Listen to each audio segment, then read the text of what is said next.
Welcome back to Small Talks. We're going to talk today about how you can set boundaries without feeling guilty. Now, there's a hack here that I think is really going to help. Generally, if you try to set boundaries in the moment that your boundary is being violated, that's going to be really hard. So for example, say you're trying to wean off of screen time in the evenings and you'd really like to not be texting or FaceTiming or Zooming after 10 p.m.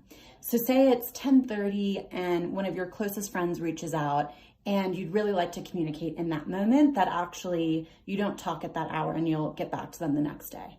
So that is really hard, especially if it's the first time they're hearing that piece of information, if they're talking to you about something sensitive or something that feels time sensitive. The caretaker partner, you're going to want to be there for them. It's going to feel like you're rejecting them or you're being mean without cause if you're like, oh, well, I could talk to them.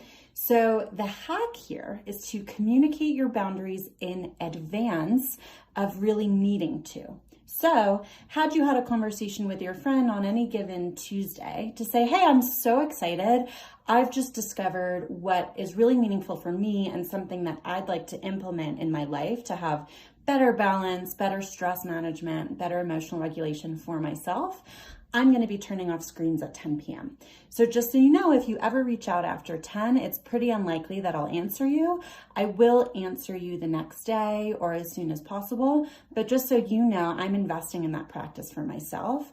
And I hope that you can come on board with me. If you need to write in the evening, because that's when you process, that's fine. But again, just a heads up that you may not hear from me that given moment. You may hear from me the next day.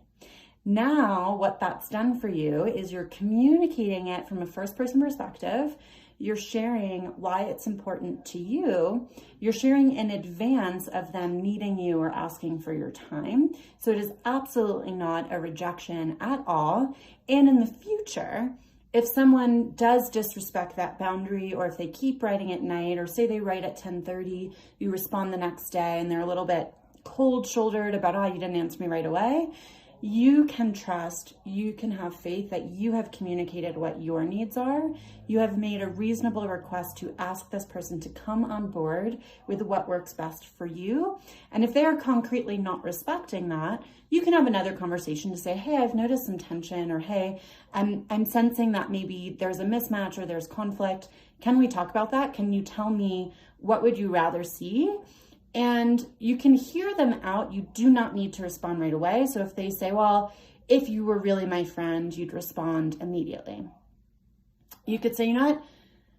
Let me think about that. I want to digest what you're saying, and I want to see maybe there's middle ground for what would work best for both of us. You don't have to say, oh, you're right. And it's so tempting in that moment to say, oh, maybe they are right. And you have the internal narrative starting and spiraling.